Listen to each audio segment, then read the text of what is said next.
विष्णु जी की कथा बहुत प्राचीन है। कहा जाता है कि जब कुछ भी नहीं था, न आकाश, न पृथ्वी, न दिशा, न समय, तब केवल अपार जल था। उसी जल में अनंत शेष नाग पर योग निद्रा में भगवान विष्णु विराजमान थे। चारों ओर शांति थी। केवल श्वास प्रश्वास की लय में ही सृष्टि का संकेत छिपा था।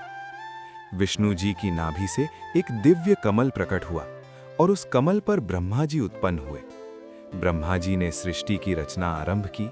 पर्वत, नदियां, वन, पशु पक्षी और मनुष्य। विष्णु जी सृष्टि के पालनहार हैं। जब भी धरती पर अधर्म बढ़ता है, अन्याय हावी होने लगता है और धर्म कमजोर पड़ता है, तब भगवान विष्णु अवतार लेते हैं।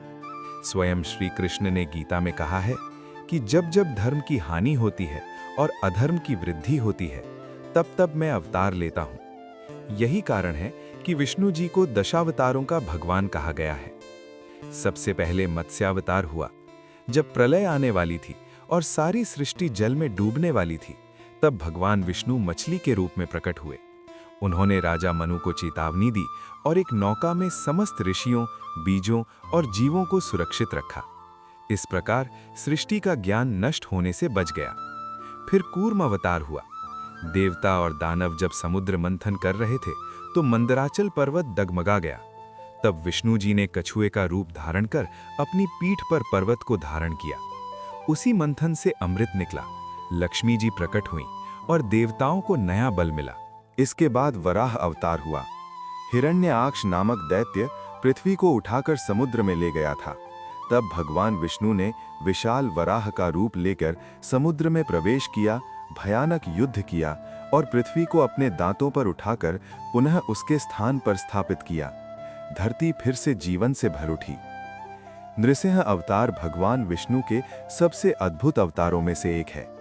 हिरण्यकशिपु को वरदान था कि उसे न दिन में मारा जा सकता है, न रात में, न घर के भीतर, न बाहर, न मनुष्य, न पशु द्वारा। लेकिन उसने अपने ही पुत्र प्रहलाद को ईश्वर भक्ति से रोकने के लिए भयानक अत्याचार किए। तब भगवान विष्णु खंबे से प्रकट हुए, न मनुष्य न पशु, नृसिंह रूप में। संध्या के समय द्वार की देहरी पर अपने नखों से हिरण्यकशिपु का अंत किया और अपने भक्त प्रहलाद की रक्षा की। वामन अवतार में भगवान विष्णु ने बौने ब्राह्मण का रूप लिया। राजा बलि अत्यंत दानी था और उसने 3 लोकों पर अधिकार कर लिया था। विष्णु जी ने वामन बनकर उससे 3 पग भूमि मांगी।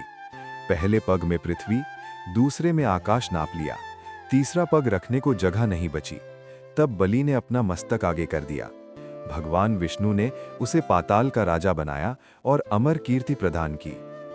परशुराम अवतार में विष्णु जी ने अधर्मी क्षत्रियों का संहार कर धर्म की पुनः स्थापना की।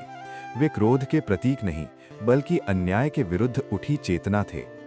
राम अवतार में भगवान विष्णु मर्यादा पुरुषोत्तम बने।